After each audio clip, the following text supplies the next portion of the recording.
Alrighty, Sheriff, if you don't mind just saying and spelling your first last name and the appropriate title. Bodie, B-O-T-I-E, Hillhouse, H-I-L-L-H-O-U-S-E, Sheriff of Henderson County. Perfect. So, Bodie, we just pushed out here just a little bit ago that you guys have an active Amber Alert here in Henderson County. What can you share with viewers that are watching this right now? Yes, sir. We're actually looking for Mia James. She is 11 years old, approximately 5'5", about 98 pounds. She was last seen wearing black shorts and a teal-colored hoodie, and on the hoodie it said the word Venom on it. We actually got a report of it came in initially as a runaway juvenile, and that report actually came in late last night, early this morning, about 11:30 to midnight. We came out, started working the investigation. Through the investigation, we've learned and believe that she was taken from she left willingly, but believe she was picked up by an unknown individual at this point. And once we met that level, then we were able to issue the Amber Alert statewide, and we're working with law enforcement and first responders all over East Texas right now, attempting to locate Mia. Where are you guys at in your investigation, Sheriff? I mean, we've got folks in Tyler, we've got folks headed towards the Metroplex, working with, like I said, multiple agencies. Our Henderson County Crimes Against Children Task Force has been working on this case. That's all they've been working on today. They were the investigating officers that were able to put together enough evidence to make us believe that she was picked up and taken somewhere away from here. And so, I mean, it's still early in the investigation. Right now, we've got people combing the woods. We've got volunteer fire department, police officers from all agencies all over Henderson County, just walking through the woods, checking bridges on the roads, we've got drones in the air, searching the area. I mean, we've got to conduct a thorough search in this area, and then expand out from here. But we do have other officers in other areas. As leads come in, we're following up on those. And Sheriff, you guys have pushed out initially in your guys' press release that she may be in immediate danger. Why is that?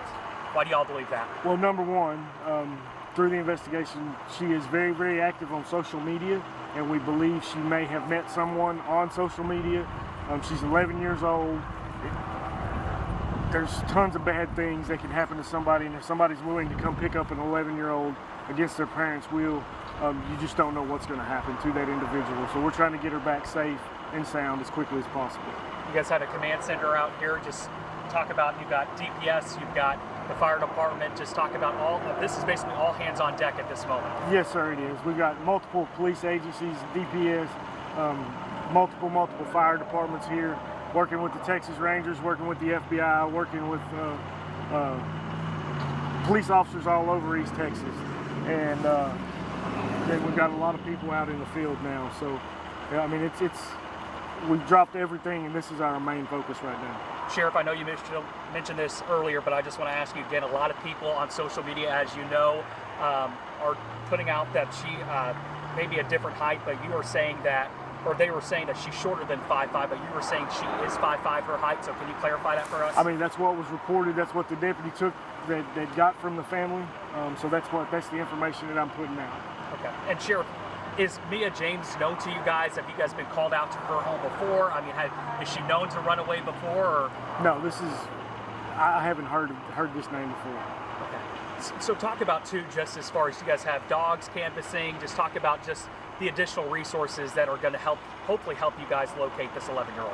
Yeah, I mean, of course, we've called in our K9 unit, we've got a drone unit, we've got our side-by-side here to be able to drive out through the woods and check areas. And then, of course, we got lots of people on foot, just walking and combing the thick areas that you can't get equipment through. I mean, like I said, it's all hands on deck. Sheriff, lots of people are probably wondering about a suspect. Do we have a potential suspect involved in this? We've got some ideas at this point, but nothing that we're ready to confirm on anything. Like I say, it's real early in the investigation, so we've still got a lot of stuff to go through. We've got a lot of technology to search, and hopefully that technology can lead us in the right direction. Sheriff, too, I just want to mention as far as what other law enforcement, you said all across the state, is helping you guys out with this? We're trying to find Mia.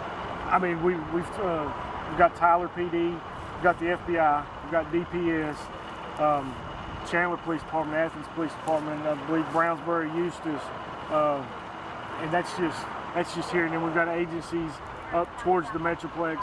As soon as the Amber Alert came out, all our local law enforcement friends from all over have reached out and said, hey, we're willing to help. You just tell us what we need to do. And Sheriff, also talk about, we always hear you guys in law enforcement see something, say something. If they do see Mia or somebody that may look like Mia, I guess say something, call local authorities. Call local authorities, call 911 right then, get somebody to come out and check. A lot of people see something and they think it might be, but they don't want to bother law enforcement. We're asking you to call us. This is very important. We need to find her safely. Have we gotten any phone calls, any kind of leads so far from people who, like you said, this started late last night, early this morning, so have you received any tips from anybody? Yes, the minute the Amber Alert went out, we've started receiving tips, and that's what really basically broadened the search area. So we had to, start calling in other local agencies in other jurisdictions to start following up on those leads for us. Talk about, too, as you guys thought this was initially a runaway, talking about as far as how you guys investigate these type of cases, how difficult does that make it, knowing that she was a possible runaway and then she could have possibly gotten in the car with somebody? I mean, it scares me to death. I have children, most of our deputies have children. Social media, you run into a lot of bad folks out there. The Henderson County Crimes Against Children Task Force work these types of crimes all the time, and you see predators on there all the time. So we're just trying to narrow down and get all the evidence we can. Technology, we're able to search technology, phones and computers and stuff, and that's what we're trying to do is gather up all that evidence and hopefully lead us in the right direction. Sheriff, people watching this right now, viewers across the state, trying to hopefully locate Mia, what would you like to tell viewers at home? Just call law enforcement. If you see her, call us. Call, not necessarily just Henderson County Sheriff's Department, just dial 911 wherever you're at. Reach out to us because we need your help. Alrighty, Sheriff, we're just going to kind of recap just kind of what you've said. So this afternoon we received that a 11-year-old girl named Mia James started off as a runaway. So you kind of just recap what you guys are doing for people who may have just joined us. Yes, initially came in as a runaway late last night, early this morning when we started this case. The Henderson County Crimes Against Children Task Force started investigating the case, trying to locate Mia. Through the investigation, we were able to learn that we believe that she left the house willingly. We believe she might have met somebody come picked her up. And at that point, once we reached that part in the investigation, we were able to get with the state and DPS and able to alert and do an Amber Alert statewide to attempt to find Mia. I guess that's my next question for you, Sheriff. What prompted you guys to issue that Amber Alert? Sometimes you don't know if it's necessary, but in this case, you guys felt it was necessary. 100%. Once we learned or believed that she might have met somebody online that she doesn't really know she's been talking to on the computer or via phone, and invited them down and maybe got in the car with them, that's enough. That gives us enough concern to go ahead and make that initial alert. And how much does an Amber Alert help you guys in law enforcement when you guys have all hands on deck? It helps us tremendously. I mean, it gets the word out everywhere, and tips start pouring in, and tips have started pouring in. So we're having to reach out to other agencies across the state to help us follow up on these leads. Sheriff, too, another thing for the suspect or suspects, whoever's involved in this with taking Mia, what kind of charges could somebody face for taking someone like that? I mean, you're looking at kidnapping and then whatever else, just depends on an interview and a CAC with Mia to see what happened, if anything. But the initial charge is you're looking at kidnapping, which is going to be a first-degree felony. Yes, sir. And talk about right now what you guys are currently doing as far as part of your investigation and hopefully locating Mia. Yes, I mean, we're combing the woods. We've got fire and law enforcement personnel out here, side-by-sides, drones. We continue to search this area on foot in any way that we can in vehicles, and search bridges and just the local area to see if she's still here. We do believe she has left the area with someone, but we still want to make sure and cover all bases and search this area, the neighborhood where she's missing from on County Road 3925, just outside of Athens. It has a lot of woods, a lot of thick woods right behind it, so we want to comb that area really, really good. Sheriff, talk about just some of the challenges that you guys are being faced with right now in trying to locate this 11-year-old. I mean,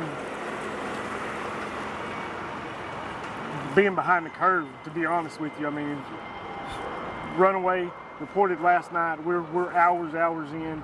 It took us a long time to be able to get to the point to get it out as far as an official Amber Alert. We've been working on it all day. I've had all of our investigators focused on this all day. But once we got to the Amber Alert point, you know, that's when all the other resources across the state come to us, and so we're happy that we've got to that point to be able to hopefully locate me. And then also too, we just want to reiterate that you guys have said that her height is 5'5". Can you reiterate, just for people who maybe, you know, come across? It sounds really tall for an 11-year-old, 5'5". But that's the report that I got. Yes, sir. Talk about what she was wearing, just some of the description. Yes, 5'5", approximately 98 pounds. She was last seen wearing black shorts, a teal-colored hoodie with the word Venom on the hoodie. Any concerns from you? I mean, obviously, we do have an 11-year-old that's missing here out of East Texas. That's got to be a top concern for law enforcement.